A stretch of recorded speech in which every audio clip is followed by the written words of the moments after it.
backhand from the Hulk should kill a non-powered Sam Wilson. Welcome to the Weekly Fix podcast, where we're just two friends talking about our passions within movies, TV shows, gaming, and comics. Thanks for checking out the podcast. We hope you like it.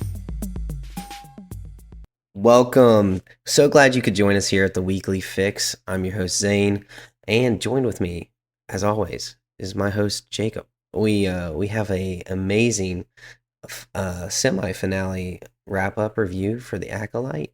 We had a massive trailer drop. We're going to be talking about the American Captain America 4 Brave New World trailer that dropped. We're going to be giving our theories, reviews, and initial insights on the trailer. We had a record-breaking movie release once again this weekend. We have a fun, dumb movie coming out that I'm excited. It's one of those movies that I don't think most people are excited for, but it's intriguing to me for some reason. And then we've both been watching a little bit of things, so we'll be talking about that as well, all before we get talking about Acolyte, Season 1, Episode 7, the last episode before our big finale that will air, if you're listening to this on Tuesday, tonight. So before we get into any of that, Jacob, we are coming to the crunch time for your move to Jacksonville. Seems like we're 6 days out from initial lease signing. Yeah, well, we sign on Friday, so getting close there, and then a week from now will be our last day. Like, that'll be when we're moving, like the final trip.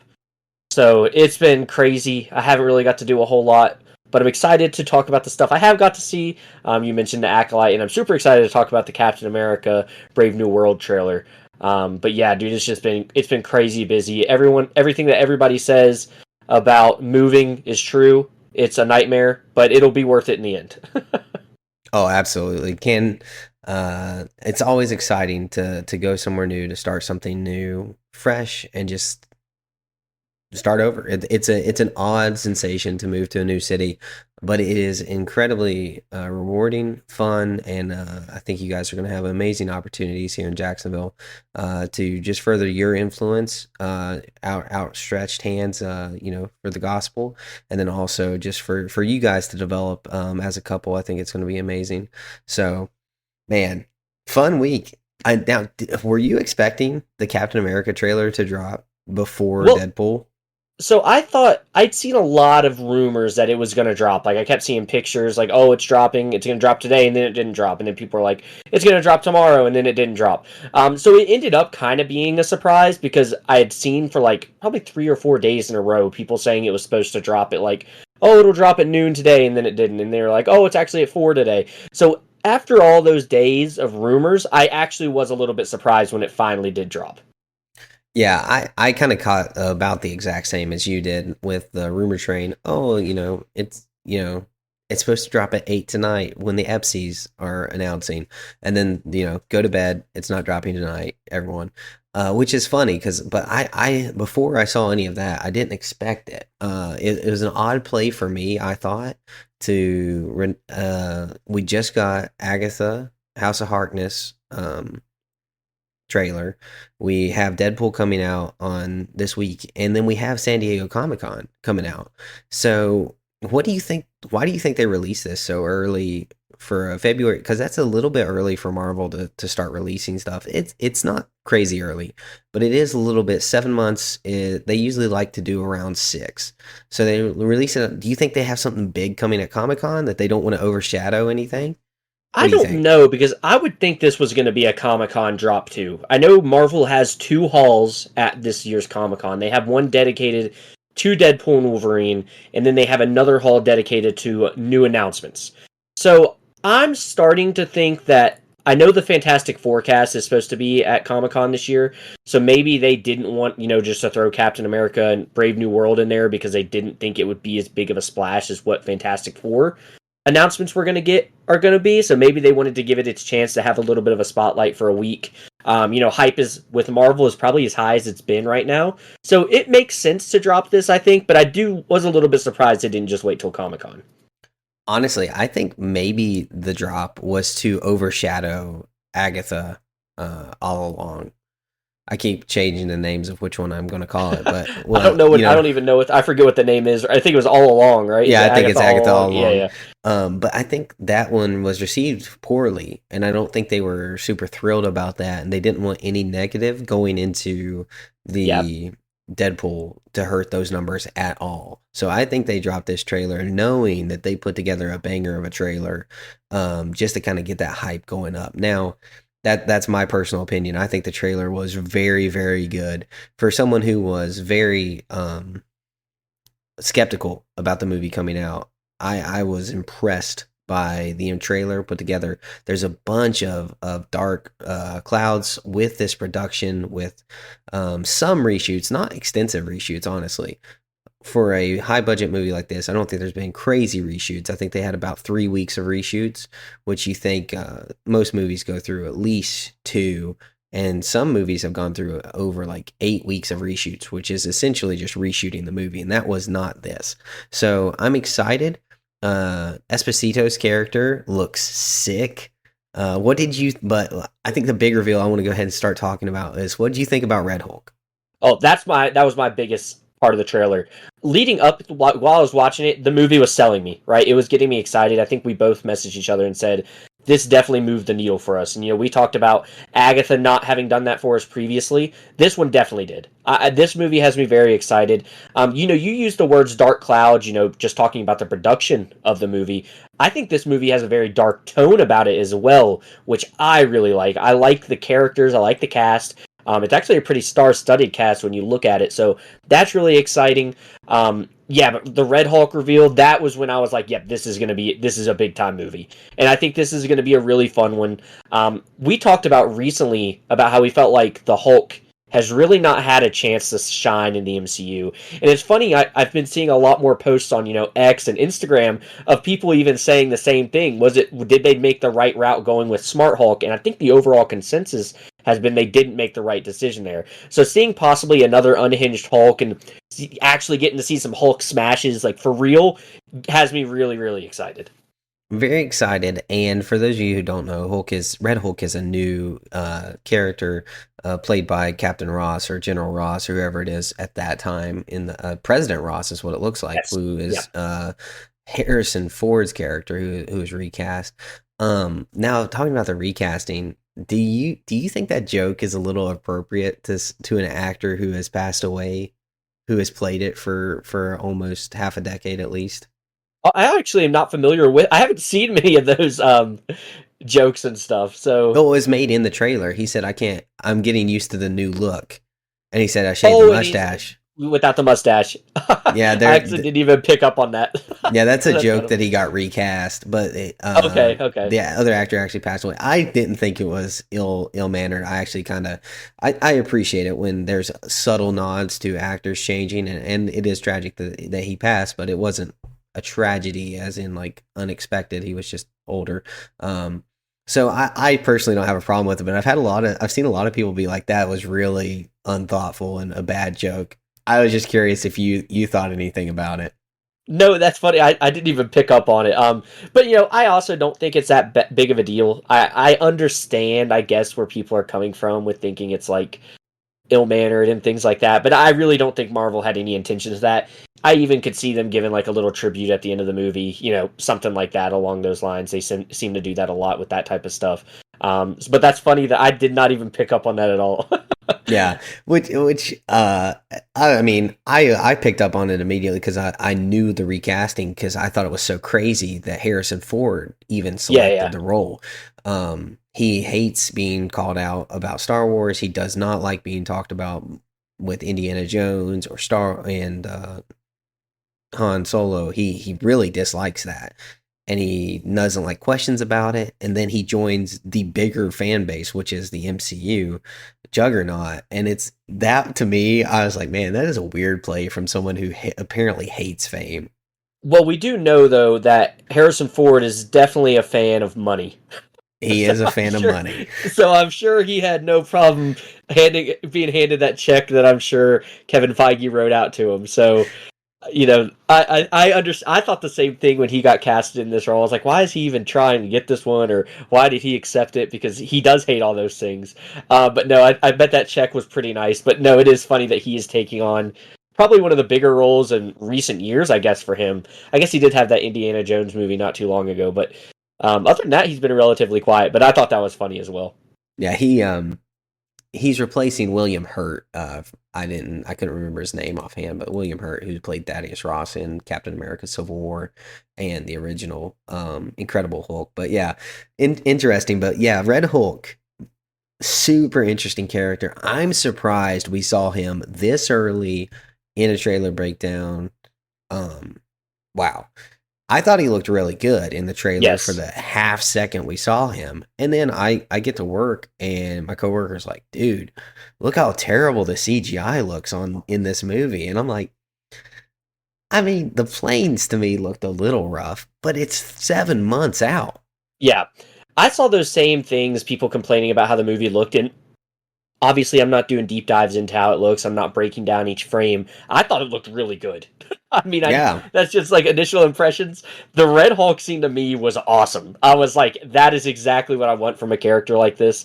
Um, I don't know. I thought it looked really good. So I had some of those same thoughts that you had. I was a little bit surprised because I saw a lot of people on X talking about how bad the CGI looked, and I was like, it's the movie is 7 months out. This is probably a really, really early trailer that they've put together. They're gonna polish up some things, and overall, I thought it looked really good. So I was also surprised by those takes. And you talked about the tone of the movie looking good. I really agreed with that. I thought that was incredible with the Elijah Bradley storyline, with him Yep. apparently being brainwashed. That is such a good point uh, of storytelling that ties in some of the better parts of Falcon and the Winter Soldier series into this movie, which I think they're going to lighten how many they pull in, but I'm really glad they're pulling Elijah Bradley because I really do like that character.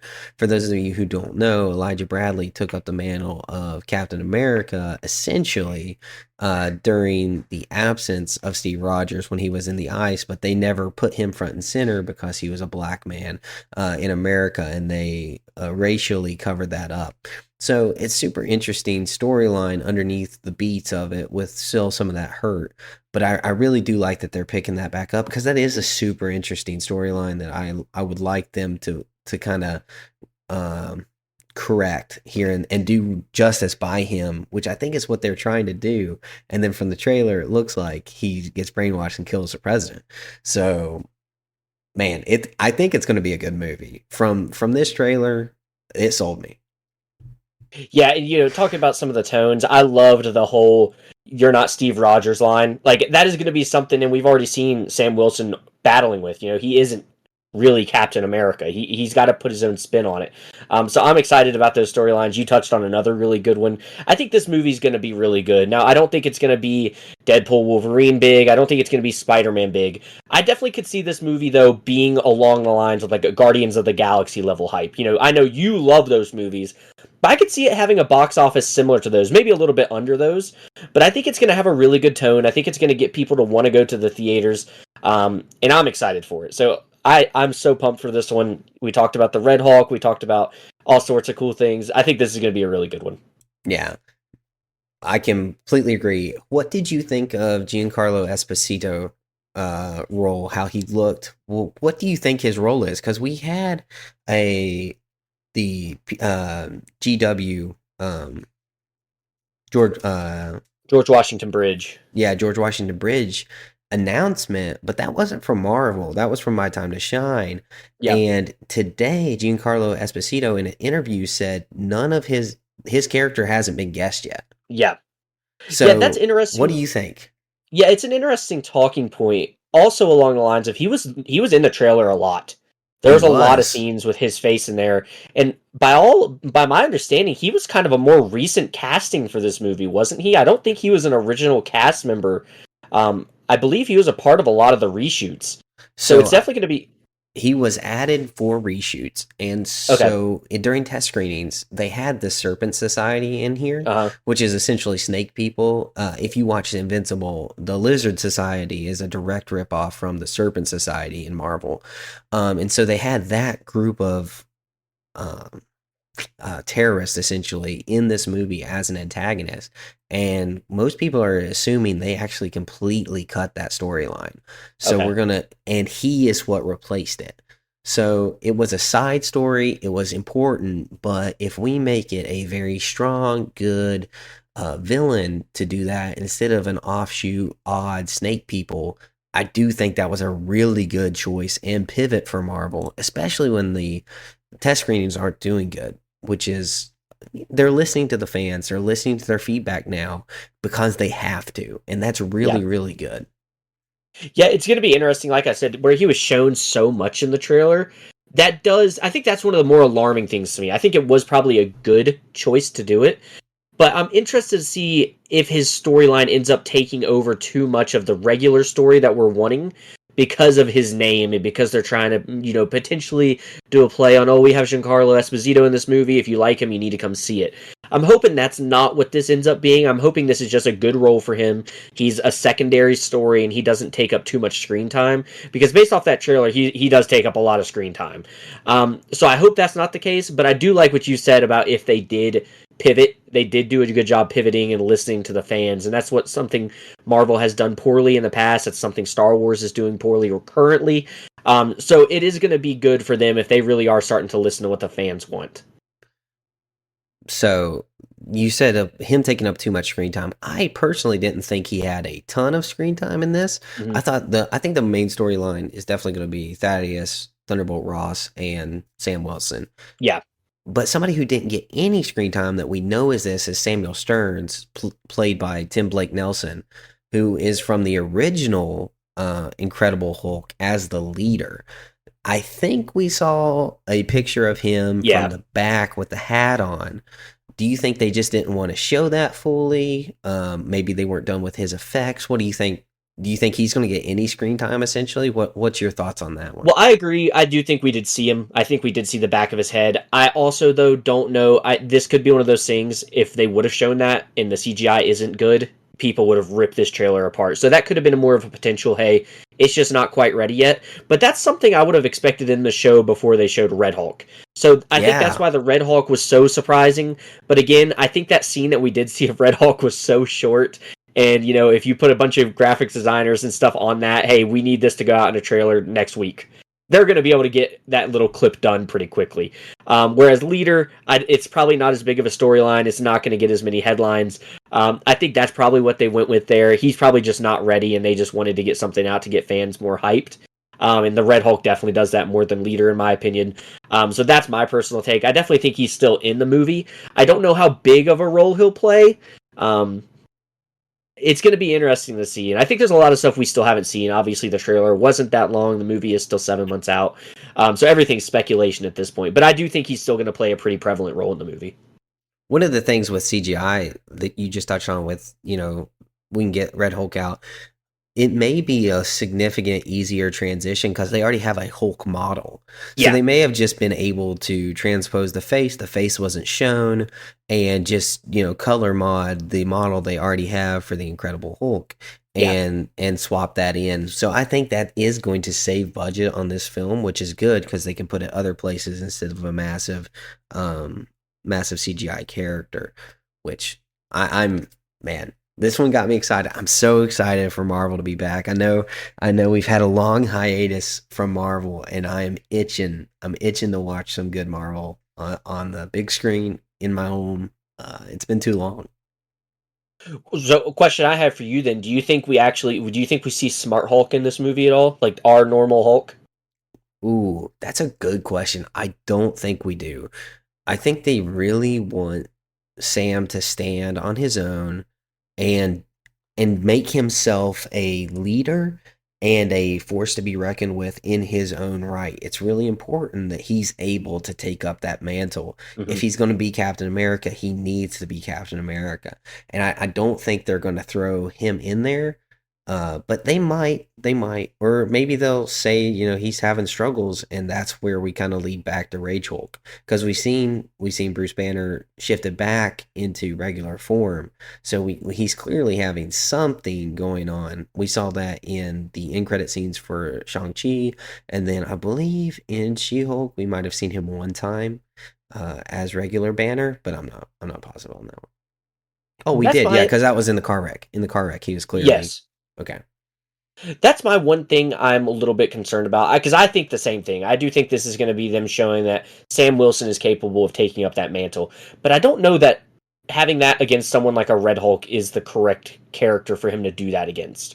Right? I feel like that's kind of like, in my opinion, that's pushing the limits a little bit because I don't think Hulk's power level should be a little bit. That's a.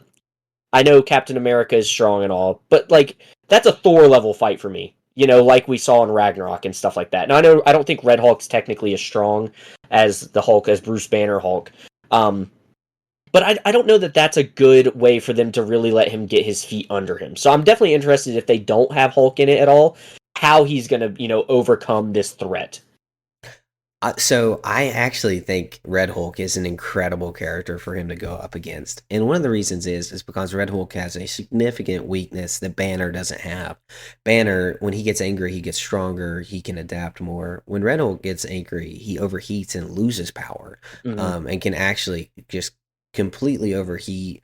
And then he loses his ability and transforms back because of he can't handle the heat that he's generating from anger. So I think it's going to be able to let Sam use his mind to overcome and defeat a significantly stronger opponent, but who is just not as mentally tough as Sam is, having to go through what Sam has gone through to get to this point. So as long as they play it well, I think it could be a really good pick. But they're gonna have to make sure that Sam isn't trading punches with him, because that's Yeah, just stupid. yeah, that's my concern. Is I don't want to see a fist fight. Yeah. Like, it doesn't. It's not going to end well, right? So that's my concern there. I like what you mentioned. I think that is a good point to bring up. But I don't know. I feel like they could have maybe gone with somebody else that still makes him test his mental limits a little bit. But that he can go blow for blow with if he needs to kind of. My thing is, that Captain America, I can do this all day, right? That is going Yeah. blow for blow with somebody. I mean, I know Red Hulk can lose some power and stuff, but Sam Wilson also isn't as strong as Steve Rogers, right? So Right. like it's going to be I don't want it to be a full mental thing either because I do want to see the fighting. I do want to see, shot for shot. And I don't feel like Red Hulk is the one to do that against. I would love to see the Red Hulk versus Bruce Banner Hulk. Obviously the Bruce Banner Hulk's going to win that fight, but like at least we're going to get some big hits, right? We're going to be like, "Oh, that one would hurt." I Yeah. just don't see how we're going to get that with this fight. I don't want it to play uh, too much into the mental, but I like that you brought that up because that is a good point. But I'm definitely interested to see how they go about that. it is a little worrisome. I do agree, because a backhand from the Hulk should kill a non-powered Sam Yeah. Wilson. Like And I it's like am a one of those. little worried about that, but But they also, I mean, we also see the thing, all the time. We see Superman going punch for punch with people, and a Superman punch should kill anybody. So I mean, obviously we can deal with some of that stuff. But I don't know. I really, if you're going to embody the Captain America thing, you have to do the I can do this all day. You have to be the one willing to, you know. Obviously, I think Sam Wilson will put his life on the line, but it's a little different when you're really taking these hits, right? And I don't see him being the one capable of taking those hits like that. So I hope they do it justice because Captain America is such an important character in Marvel. Not having a Steve Rogers, going with the Sam Wilson storyline is good, but I just hope they execute it well because, like I said, I want to see some blow for blow fights with the Red Hulk because I think it'd be super cool. I just don't know how they're going to pull that off. yeah. Well, maybe we'll get some blow for blows with Giancarlo Esposito's character. Yeah. Um, but yeah, it's gonna be good. But we talked about Red Hulk and Captain America for a good bit. So moving on from that, unless you have anything else to say, one Nope, I'm last excited. chance. That's all I got to say. We're both excited for it. Awesome. So we actually had another record breaking movie this week. I don't know if you knew this, but Longlegs, which is a movie I've been excited about. It's a horror movie about a serial killer played by Nick Cage. Broke a record for Neon's biggest release ever with $24 million opening weekend on a $10 million budget. You know what I love about this, and we've talked about it a lot recently with the Inside Out stuff. Movie theaters, I think, are really starting to get their mojo back a little bit, which is really, really fun. Because there's nothing like it. We talk about all the time how it's one of the best experiences ever is going to the movie theater. So I feel like that's kind of what these are signs of. And I think that's also setting up Deadpool and Wolverine to really be crazy. Because I feel like people are willing to go to the movies again. I feel like people are enjoying it. So that's really exciting to hear. I love hearing any movie that does success at the movie theaters. That's super exciting for me. Now, I mean, it's not getting super good results anymore because I think as in horror movies, you do have different expectations. Yeah. Everyone gets scared by something. Everyone, if it's super horror-y and a horror movie and ghosty, I'm not gonna like it. But if it's like a serial killer vibe with suspense, I'm gonna like it. But the people who wanted the jump scares and everything else may not like a horror movie. So fan reactions to horror movies are generally pretty polarizing because not everyone likes the same thing.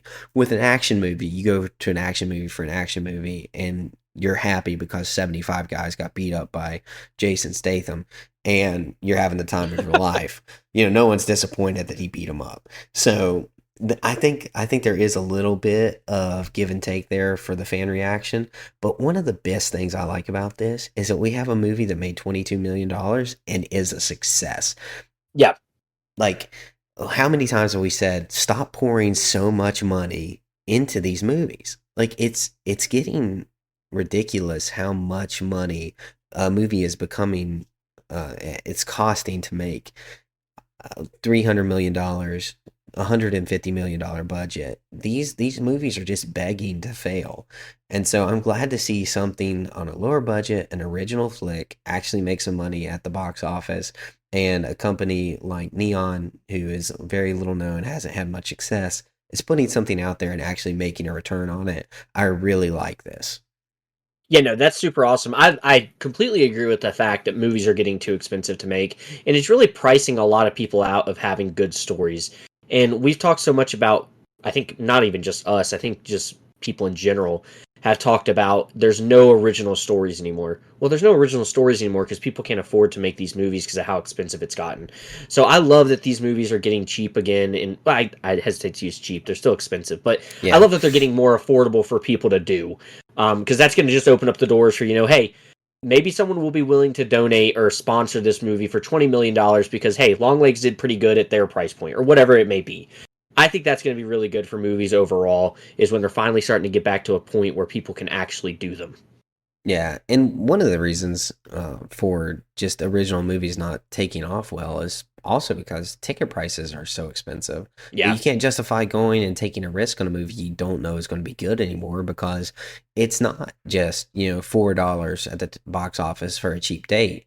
Now it's, $32 17. plus your Yep. $18 drinks plus your butter add-on for $3, and it's just it's getting ridiculous. You're going to go for $60 and people just don't do that for as often as they used to. So I'm happy with this, but I didn't get to go see it this weekend, but maybe it's on the agenda next weekend, who knows. I would really like to go see this just because I think my wife will love it, but we'll see. So now this gets into Zane was wrong territory. I'm gonna go ahead and I'm gonna go take a guess. I'm gonna backtrack and I'm gonna say right here on the podcast, Deadpool is going to make $1 billion. I'm telling you, man, the movie theaters are pumping right now. This movie's got the hype. I've been trying to tell you. I've been telling you, man. It's You've been coming. telling me. You've I've been been telling telling you. me, and I have almost completely stayed off social media because of um Deadpool spoilers. Because Yeah. somebody was like, "Dude, you got to be careful. They're leaking bad." So I was like, "Okay, I'm gonna start." I'm gonna start backing off. I can't really be involved as much because I do not want this movie to be spoiled. Even though it seems like they showed so much in the trailers, and we know so many from the leaks of set photos, but apparently there is a plethora of Marvel just goo oozing out of this movie that I am very excited to taste without any spoilers. Yeah, me too. I've been trying to avoid them because, dude, it's so easy. Just you're swiping on Instagram or X or whatever, and next thing you know, there's the end of the movie is on your screen. I remember when I didn't get spoiled about this, but I remember when Avengers Endgame came out. It got leaked early, a video of Iron Man snapping, and I remember so many people Oh just man. scrolling on their phone and rolling across this video and being like, "Oh, wait a second." Obviously you don't know the context and everything, but that's a big moment that would have been cool to see for our first time. And luckily, I got to experience it like that, like the real way, Oh organically. But you do have to be so careful. And I'm lucky I haven't come across any lately. I think Marvel's been helping with a little bit of that with how many teaser trailers they've been dropping recently. I yeah, think trying to that's get kind of people's helping. attention off. Yeah, I think it's trying to bury some of these spoilers a little bit, which is a really great move because these teaser trailers aren't showing us really anything that we haven't seen yet, except maybe like a voice line or something. So if that's the case, if they're actually willingly putting these out to try to help with spoilers, kudos to Marvel. We need more of that help in the day and age in which we live. Yeah. Speaking of spoilers, do you have any predictions you want to throw out there? We are San Diego Comic Con is 2 weeks away. Yep. Do you think you talked about the panel for Fantastic Four, maybe overshadowing the Captain America trailer, but do you have anything else that you've heard or that you think is going to be displayed that you're specifically excited about? I don't know that I have really anything new. I know for sure Fantastic Four is going to be there. That whole cast has made it abundantly clear that they're going to be at San Diego Comic Con. So I know they're going to be there. I wouldn't be surprised if we maybe get an update on Thunderbolts. I don't know that we'll get a trailer. Maybe they'll give a trailer to the attendees because I know shows like that like to give, if you come to the show, you're going to get to see a special trailer. So maybe we'll get Thunderbolts. Other than that, though, I honestly don't know. Maybe there's a show looming that I might be forgetting. But other than that, I think Thunderbolts would be my big one. I feel like we've been hearing little rumors and little snippets about Thunderbolts for a little while now. So hopefully that's one of the ones that we see because I am interested in that movie. But no, I think it's going to be a lot of Fantastic Four. I think we're going to hear a lot about the storyline. I think we might hear some more castings. I know it's going to be lots of interviews and questions to the cast, so I'm excited to hear what they say. But no, I think really if I had to go out on a limb and say something different, I think it'd be Thunderbolts. Okay. Yeah, I don't know. Do you even know when this is supposed to be released yet? Because it was supposed to be released this December. And then it got pushed back. Okay, I'm looking up May 5th. So it'll be after Captain America 4, probably the next movie after that. A May release for Thunderbolts. That's odd. That's a prime time slot for a Thunderbolts movie. But I think you could be right. I think we could see some Thunderbolts updates potentially.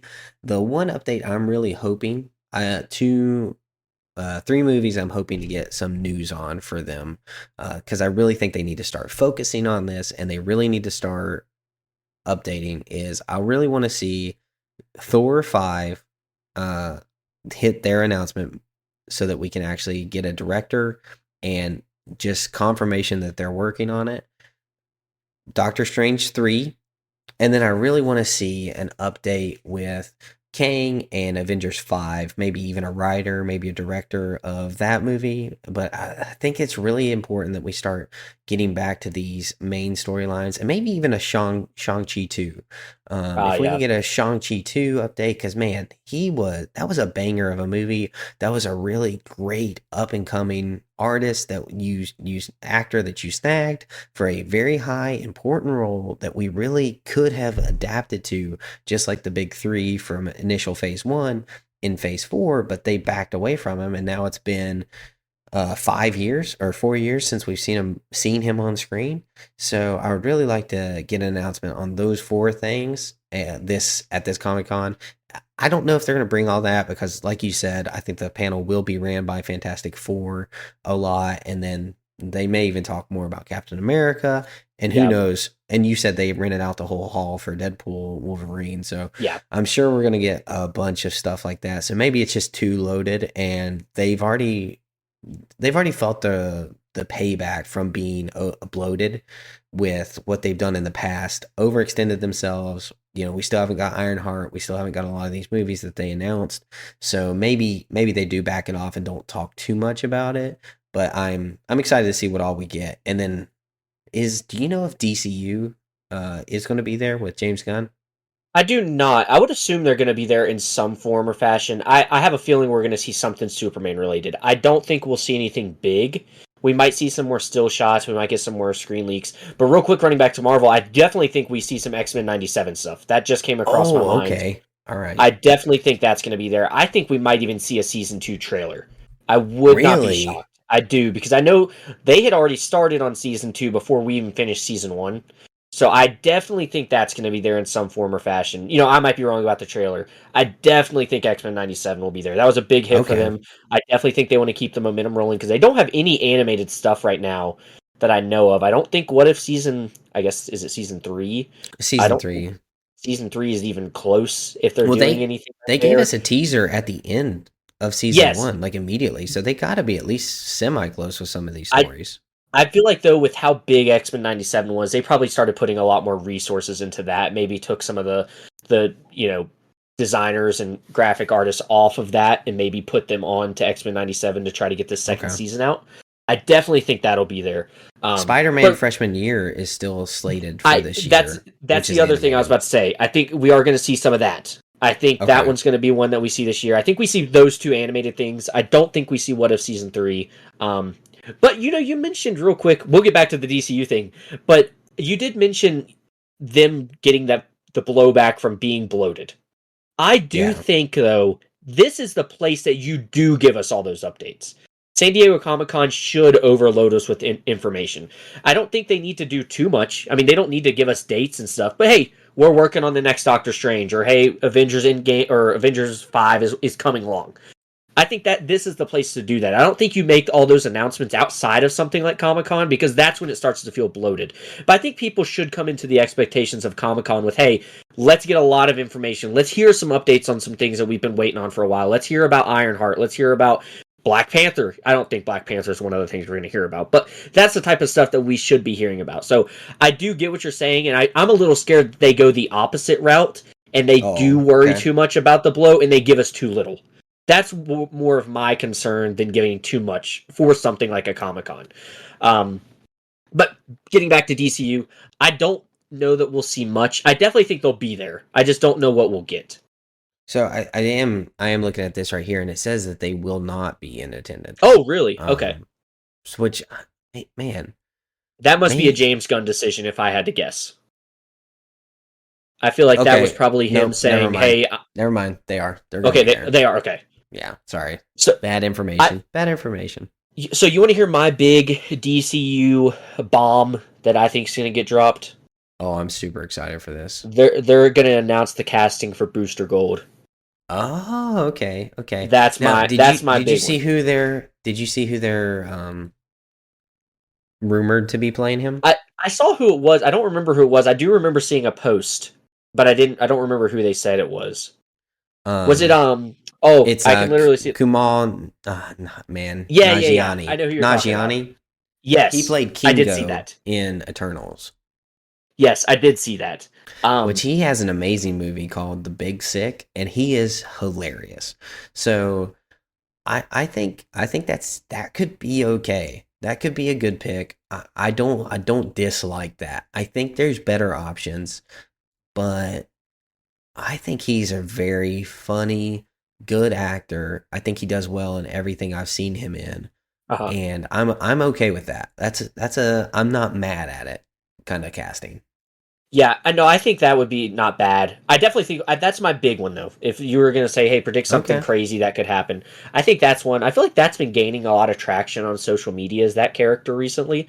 I feel like just because we did see that leak of who a potential casting could be, I feel like they've actually been talking about it, and it's been probably something at the forefront of James Gunn's mind of who he wants to cast for that role because man, talk about someone that's had a lot of fan castings. I feel like that character has been one of them recently. He's been through the ringer. Yes, so I feel like he might want to go ahead and put whoever these fan castings are to bed and just get somebody out there that hey, I've picked who I want it to be. Let's get excited for Superman rather than speculating on all this other stuff. Um, but no, I do. I'm excited to see what they are gonna do because it's a big thing for them. They do need to start generating some hype. I think. I feel like they've kind of still flown under the radar, which I know they're still filming and all that stuff. I feel like it's been kind of quiet from the Superman side of things ever since we got that one still shot. So I definitely want to get a little more hype for that stuff. I've never historically been a big DC fan. I love the Dark Knight stuff, but outside of the Dark Knight, that's really the extent I have with the DC universe. So I would really like to get excited for something about this. So I hope they have a good showing at Comic Con. Yeah, I hope they show a lot. My big hope for them now, they have the Creatures Commando animated series coming out pretty Yes, I did soon, forget which about that. I'm not amped about that. I know Frank Grillo as Rick Flag Senior is one of James Gunn's passion products. I know he's going to be in Superman, so we're probably going to see something with that. I'm fine with seeing nothing about that. Honestly, it's not something that interests me offhand. I'll probably watch it, but it doesn't strike my fancy. But what I really hope they do is they announce Hal Jordan and Yeah, the Lanterns cast. I that would be really cool. hope we see that because he announced who was doing the art and the showrunner for it. So I think, I mean, there are obviously moving quite along with that, and that's a TV series, which I think is a very good play for a Lanterns movie because there's so much in it. There's so many characters that you need to dive in. If you dive into one character, you're going to do somebody injustice. So I think a TV show is the best way to do that, and we've seen that James Gunn can handle a TV series fantastically. So I think that's a really good move, and I really hope we see something about lanterns at SDCC. No, that would be really cool. Now, I should know the answer to this. The Superman movie is a complete reboot for the DC universe, correct? Yes, Have they out ever yes have they come out outside and of Peacemaker. okay, Peacemaker will stay, but so that is Peacemaker it. is a staple of this new universe. Correct. And what is happening in his show is going to be canon in this universe. I don't know because the Justice League is in his show. That's why that's where So I feel like I should know the answer to that question. I don't think But he's really covered it. that's what I So thought too. I think he may just pick him up and move him in Okay. without any of that being So canon. maybe the John Cena casting will stay and stuff Right. like that, but the storyline will be a fresh storyline. Maybe. I don't know. Okay. I have no Okay. clue. We're clearly jumping into the middle of a storyline. You know, you've already seen that I don't know if you how many set photos you've seen, but we've seen Alan, Green Lantern on Yeah. set. We've seen Hawkman, Mr. Terrific. So we've seen, you know, there's or Hawk Girl. There's gonna be a bunch of returning superheroes that are already established in this universe. So I don't know how much we're resetting, jumping in, but I have all the faith in the world with James I do Gunn at the too. helm. So we'll just let him cook and see what he brings to the table. Yeah, I just wanted to ask because I feel like I should have known the answer to that, but I couldn't remember. But I guess he hasn't touched on it. But no, I'm excited for their showing at SDCC. Hopefully, it's a good one. I feel like they could have a really strong showing. Maybe they'll be the dark horse of the show. You know, obviously Star Wars, and I don't know if Star Wars is actually there. I think they should be with Skeleton Crew. We got to be getting an update on that show at some point. But um, Marvel's definitely going to hold a big place there. So it'd be nice if DC had a little bit of a dark horse showing and got some fans really excited. Because the best thing about DC Marvel is they encourage each other to write better stories because there's competition. Yeah, And when there's a competition like James Gunn at the helm of DC, I think it's really going to push Marvel to produce better stories that aren't just, you know, the light side, yeah. what they've kind of leaned into here lately. I think they're really going to have to dig deep and actually tell the good stories that they have the backing to tell. So I'm very excited for the DC. I've always loved the DC. I've said it before on the podcast, but the DC comics are by far. I would much rather have those than the Marvel comic panels. But that's just me. So I'm excited to see them actually put the live action well and see what he can give us. So man, I think that covers SDC. I've been really wanting to talk to you about what you think is going to come, because that's going to be here very quick. It's crazy that we're 2 weeks away from Deadpool. Only one weekend releases stands between us, and that's Twisters is coming out this weekend. We saw that trailer. Woo! You know, it's one of those movies that looks so dumb. It's good. Glenn Powell, for me, I know a lot of people have been saying that he's been forced into stardom. For me, force him, baby. I love Glenn Powell. I think he's doing great. I have not seen him in one thing that I've been like, man, he did bad, or like, man, he is just like not a good actor. Yeah. And the people who say he's not a good actor really need to watch Hitman, because Hitman is very good, and he is fantastic in it. So I'm excited for this just strictly because Glenn Powell's in it. I'm not going to go to the theater and watch this. It's not worth it to me. But I probably won't watch it at home either, because honestly, there's so much good stuff to watch. Yeah, But I think yeah, this is a wash. Let's just move on from this one. But no, all I, right, all I right. get what you're saying. But if you love Twister and you really want to watch this, it should probably be a fun theater experience. I'm assuming, with all the tornadoes and Yeah, whatnot. the sounds Uh, will be good for sure. sure, if you're gonna watch it, I would recommend watching it in theater, because that's how I'd recommend watching pretty much anything. But and anyway, I am excited about that. So, but we can move on from that. Don't worry about Twisters. Now you touched on last week that you were watching some anime. Have you watched any more this week? No, not a Where whole you lot. at? No, I haven't got to watch a whole lot. Obviously, I'm keeping up with them. Ever My Hero Academia drops their new episodes every Saturday, but again, that's only like 23 minutes for an episode, and 5 of those minutes is the intro, and like 3 of them is the outro. So it's like 15 minutes of stuff. So that's easy to keep up with. But no, I really have not got to watch a whole lot of new stuff. Other than I did finally watch The Acolyte last night. It took me a little while to get to it. We're recording this on a Monday, so it took me till Sunday to finally get to catch up on it. But I'm excited to hear some of your takes on this show, because I know this episode was a little different for you, and you might have some takes that I'm excited to hear. So, Well, so it's interesting for me because something happened in this episode that I was not expecting, uh-huh. and I started to view this as just kind of an enjoyable laughing time, Uh-huh. instead of so critical. Now, I did have a bunch of issues with this episode looking through a critical eye, but it was so funny that this whole time we've been looking at these Jedi, and what did they do? Clearly, they did just the worst atrocities that a Jedi could do. This was very bad, super horrible missteps, that the unredeemable. These mistakes are worth taking a vow of silence and meditating for 10 years. And at the end of that meditation, this was such a bad decision that we are willing to give our life by just drinking a vat of poison in front of us and giving up the ghost, because my decisions were absolutely so terrible. And then I watched Yeah. this episode and I'm like, what in the mess? Dude, they're not. If you were They're trying to not the paint wrong.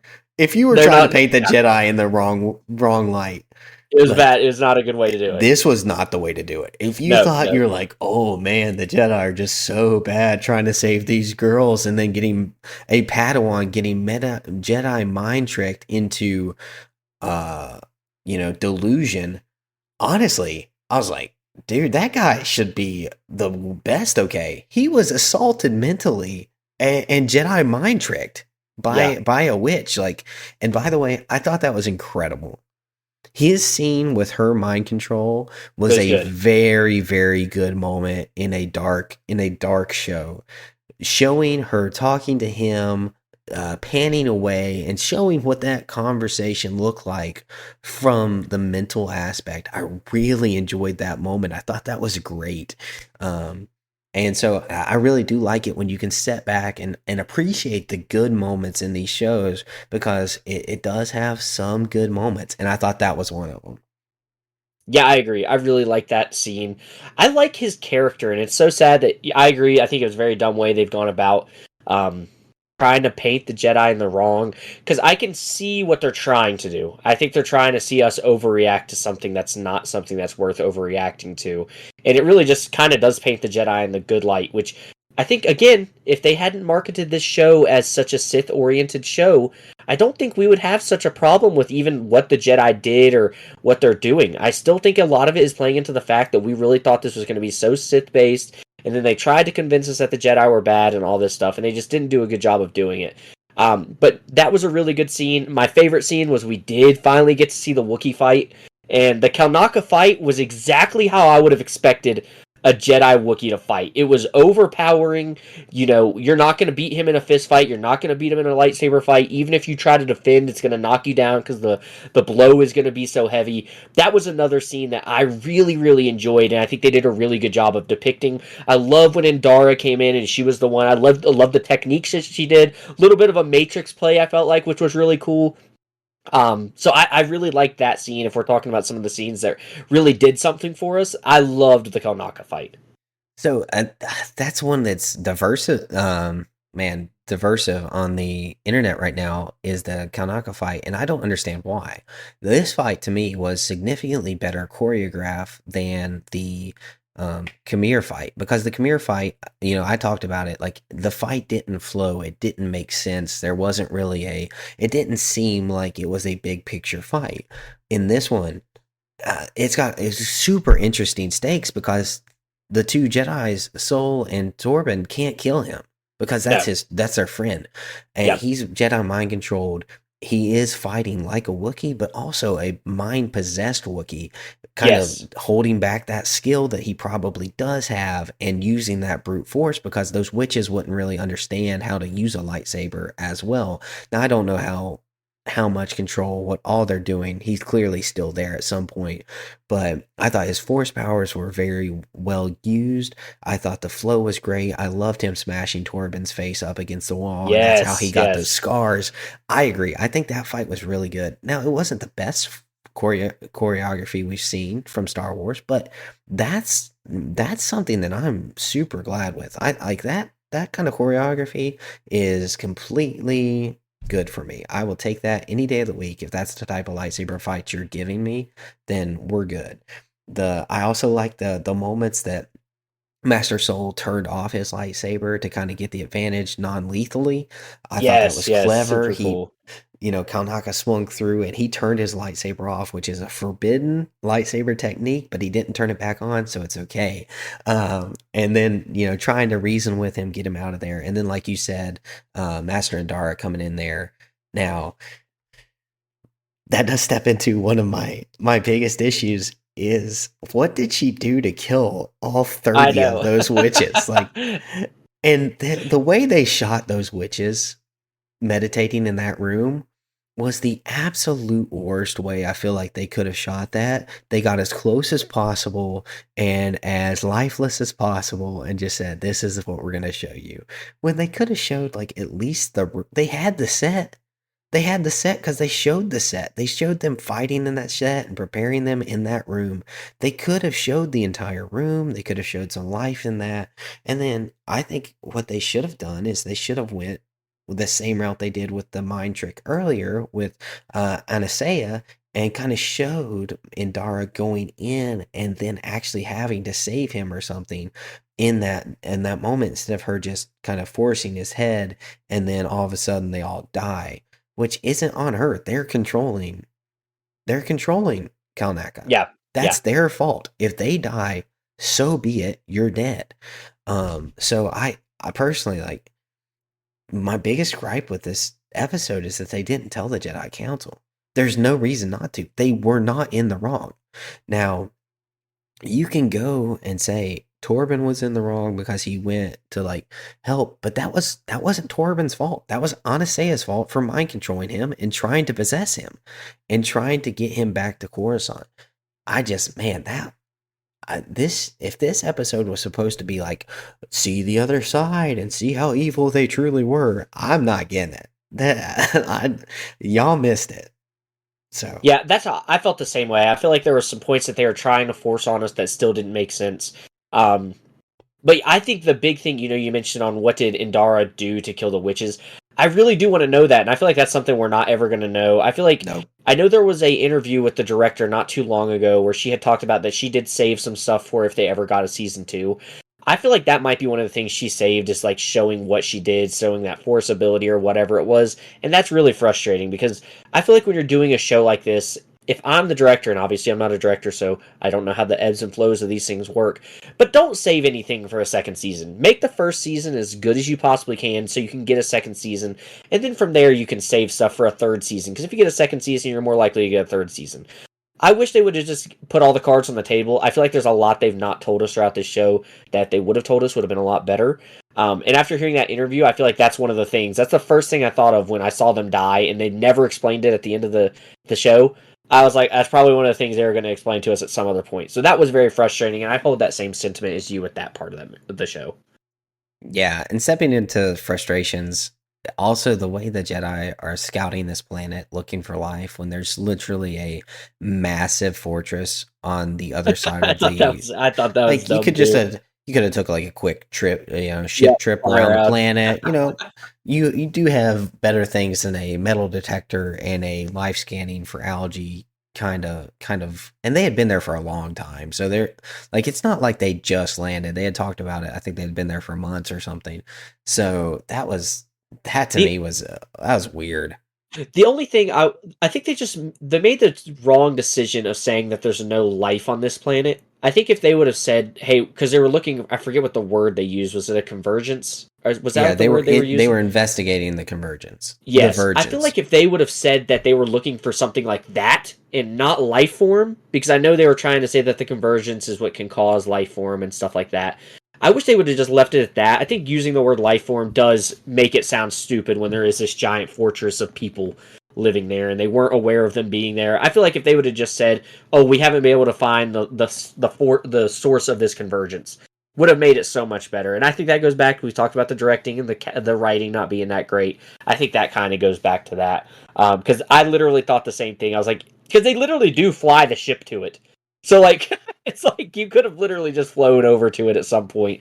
But maybe they were. You were talking last episode about having the stupid reason for the ship being down. Maybe they were low on gas or something. I don't know. Yeah, I honestly, I think they just didn't think it through. No, I I don't think so honestly, I either. mean, I had that problem with some episodes of The Mandalorian when he Oh, has the Razor especially the last Crest. season. He has the Razor Crest. You can just fly Yeah. there. Like, oh, in the last season, he had the N1 Starfighter. But like, you can land. They vertically land. Like they vertically land. They vertically take You off. don't You need a do not runway. need an airport. Yeah. Like you're good. So I do have that issue with it. But yeah, honestly, this episode to me, it wasn't. It just it showed so much of the same things. I don't Yeah. understand why we needed to split this one into two. Why was this one the one you held out on? Because I think this director thinks this is going to be this big reveal and like, oh, the Jedi are actually evil. When she really, I don't think she understood what evil was. Like, I don't know. And Soul killing the mother in front of the child, yeah, that's a scary moment. But if you're a cop and someone starts running at you with a bat, you shoot them in the head. If you're a Yeah. Jedi and this space witch turns into this black gas and you turn your lightsaber on, I mean, honestly, I mean, he stabbed air, and then her body reformed there. Like that's kind of on her. Like she could have talked her way out of that situation. The tensions were not that escalated to go full gas. So I don't even know what she was doing. I don't know what that was. Black teleporting Well, gas. Interesting. and Mother Interesting. Coral does it later on in the episode, and we don't know where she went. So Who knows? I mean I had totally forgot that we didn't know where she went. I kind of maybe she just gassed off into eternity. Like yep. they're all connected. They're all one being split into multiple phenomenons, and they're just this polymorphous being that's living as separate entities. Who knows? Uh, Crazy. And then Yeah. again, we see the bridge break, and we see the explosion, and this. Uh, the, I can't get over how bad that is. Just from an explosion, bridge is completely stable everywhere else, section missing in the middle, and it looks bad. Like, because I look back and I watched it again, I'm like, maybe I'm critiquing this too bad on this moment, but that is such a stupid moment. And then they're critiquing Soul on choosing Osha over May. What was he supposed to do? Let them both die? Yeah, I also do like though that they finally did show us that he did try to save both, and he just didn't Yeah, have the strength to hold up both sides of the bridge. That perfectly makes sense. And sure. obviously he's going to go with the one that didn't cause all these issues and that wanted to be a Jedi. I think that makes sense also. Um, Yeah, like, so ugh, it's so yes, weird, dude. I have a lot of the same sentiments. I'll go ahead and say it. This episode, as much as I liked it, this episode is the one I was kind of waiting on for me to, where am I going to land rating this show, right? And we still have one Okay, more okay. episode. This episode definitely dropped me to a 6, just because this was the reveal that we had been waiting on. This is why were the Jedi? What were they holding out on? What had they not told Soul? I guess really, or what had Soul not told Osha? I guess it's just that he was the one that actually killed her mother, because she was the one that wasn't there to witness that. I guess that is the bad thing, but Osha's not going to be there to understand the context of the situation. So again, like we said, they did not do a good job of painting the Jedi in the bad. So this one is what finally has taken a point off, which I'm sure a lot of people are like, Oof. about time. Um, About time, Jacob. but I think this was the episode we were waiting on. I think this could have been the episode if they would have really given us a good reason as to why the Jedi were bad. Then we might have a different opinion on the show by the end of it. But I feel like at this point, we're definitely not getting another flashback episode. We're definitely, well, if we do, we're losing another 2 or 3 points, because that would just be horrendous. But the Jedi can't do any more wrong at this point. So them trying to paint them in the bad this whole show has really been a waste. So I'm excited to see how they do wrap things up. I do think it's going to end with a cliffhanger, because I think this director was convinced they were going to get a second season. Oof. But I think that's going to hurt it even worse. So Oh I'm excited man. to see what they do. But this episode finally did take a point off for me, just because I was hoping that the reveal of the Jedi was really going to be that they were bad, and it just wasn't. And that's so funny because this episode did not move the needle anyway for me. I thought this was exactly what the show has been. Some bright spots with mainly bad, Yeah. right? I just don't think she knew how to tell a convincing story. I've referred to it a few times, the Japanese movie that she was referring to, and how it showed from three different point of views the same event. But when that movie shows three separate views, they are three separate views that changed the event. This episode did not change a single thing for me No. from what they showed in episode 3 Destiny. It was the exact same things happened. And I just, honestly, it was so bad. But you touched on it. Like, they're going to almost have to end on a cliffhanger, or they're going to leave so many questions Yeah. unanswered that it's just going to be awful. Because here's my, we're going to go ahead and skip the predictions. You want to do some predictions Yeah, for yeah, next for sure. episode? So next episode predictions for me is we see Soul and May show up there first, and potentially Soul dies. I think Soul's definitely gonna die by the end of this. I think potentially will bite Osha's hand, and then May's gonna die, which turns Osha completely to the dark side, and then Kamir and Osha defeat uh, Master Venestra. Is it Venestra? Okay. For an Venestra Estro or something. Row. Yeah, Yeah, yeah. I think she's gonna show up, and it's gonna be her light whip big fight with her and the fugly looking dude that went with her, that keeps telling her she can't fly.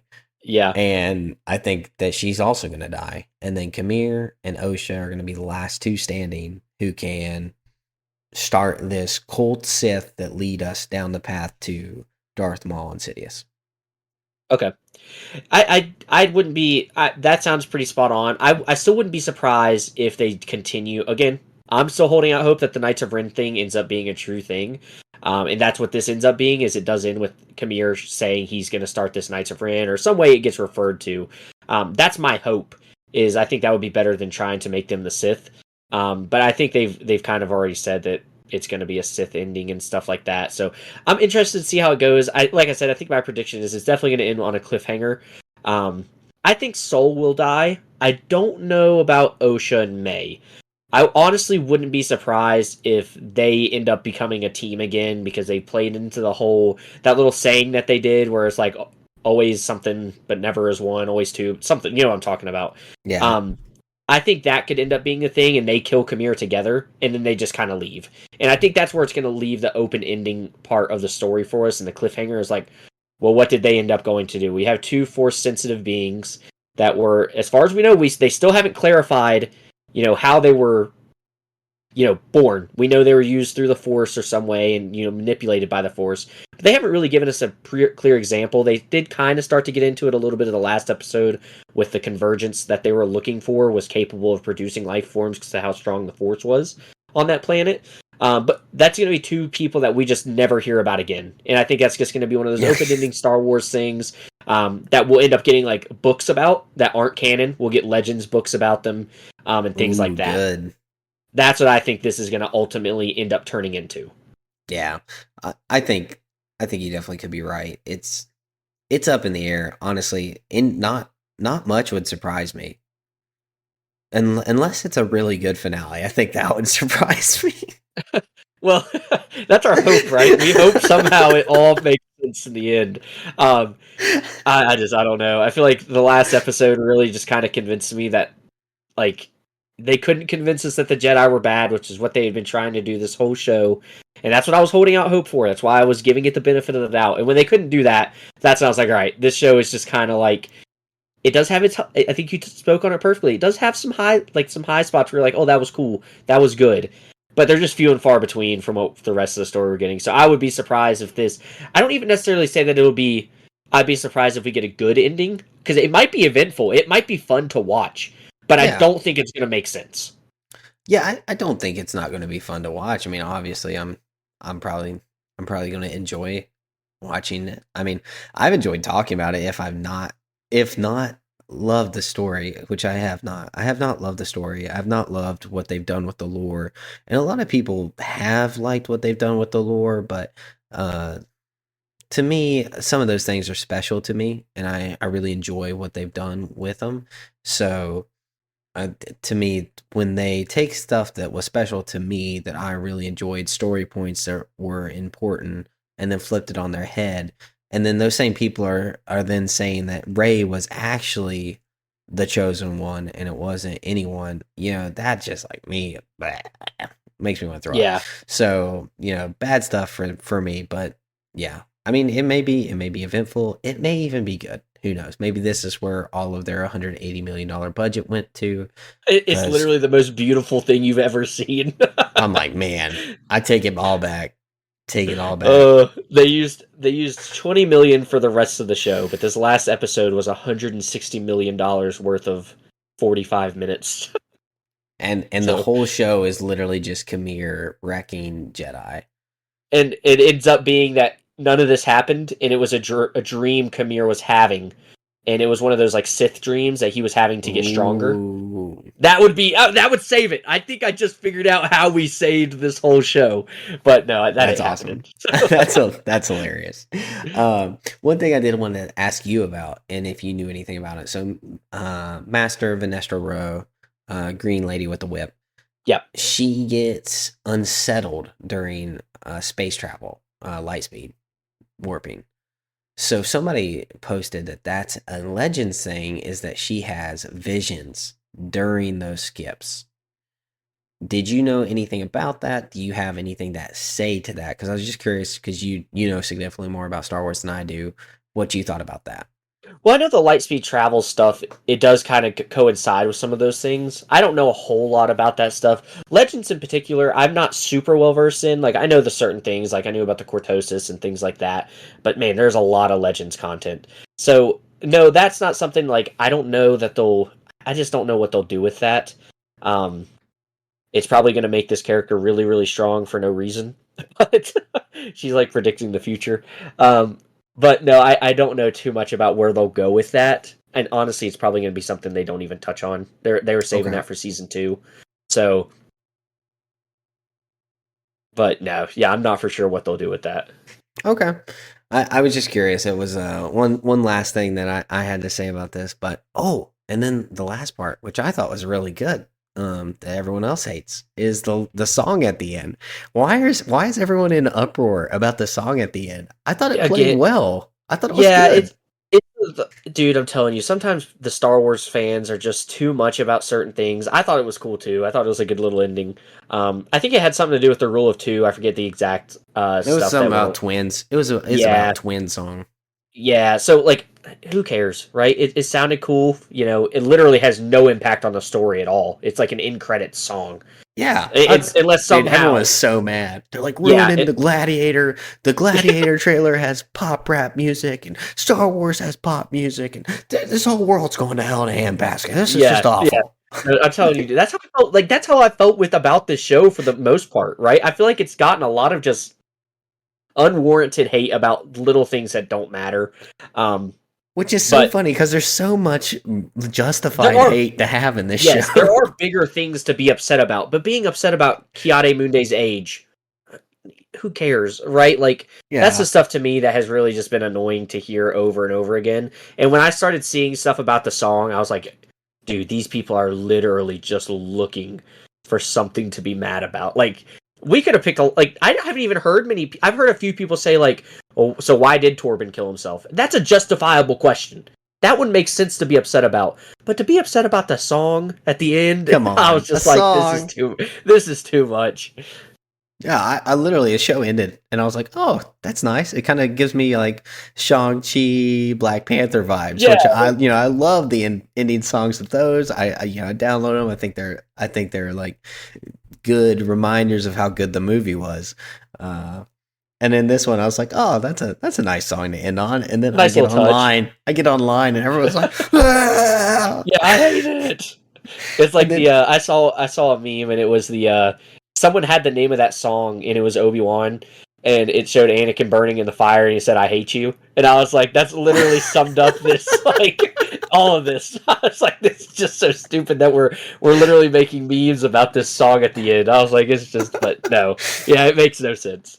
dude, I love it, man. This is so funny. We have been pretty divisive on between us on this show, and then this last episode has brought us together. We agree on pretty much every aspect of it.